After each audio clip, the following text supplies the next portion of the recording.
আসসালামু আলাইকুম রহমতুল্লাহ।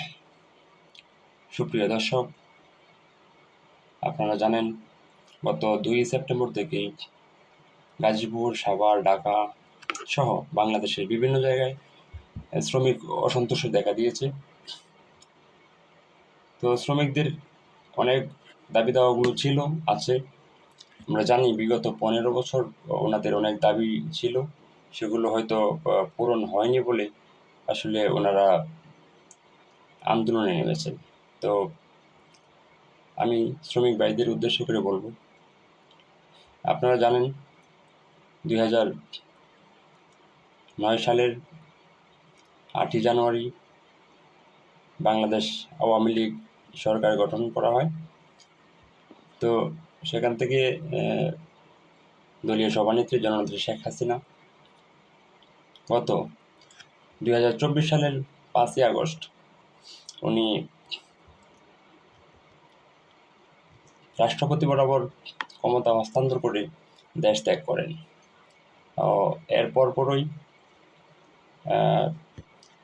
দায়িত্ব দেওয়া হয় ডক্টর মোহাম্মদ ইউনূস স্যারকে। আপনারা জানেন ওনাকে বিভিন্ন রাজনৈতিক দল, বৈষম্য বিরোধী ছাত্র আন্দোলনের নেতা সহ ওনাকে দায়িত্ব দিয়েছেন, ওনার উপর আস্থা রেখেছেন। তো আপনারা জানেন উনি শান্তিতে নোবেল বিজয়ী, উনি নোবেল বিজয়ী হয়েছেন।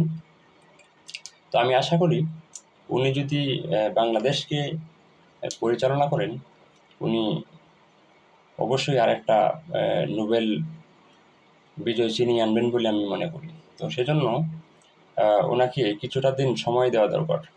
আপনাদের মনের অবস্থাটা আমি নিশ্চয়ই বুঝি।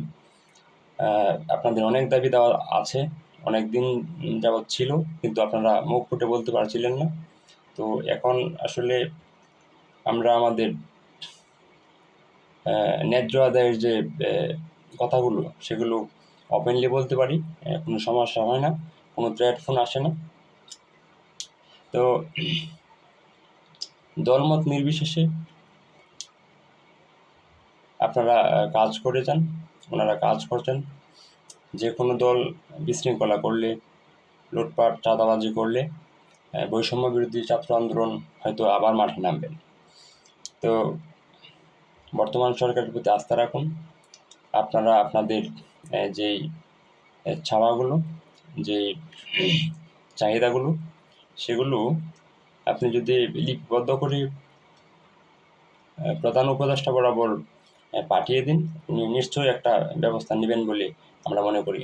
আপনারা জানেন বর্তমান দেশের আর্থিক অবস্থা খুব খারাপের দিকে ছিল, তো আস্তে আস্তে ভালো হয়ে যাচ্ছে, ভালো হবে।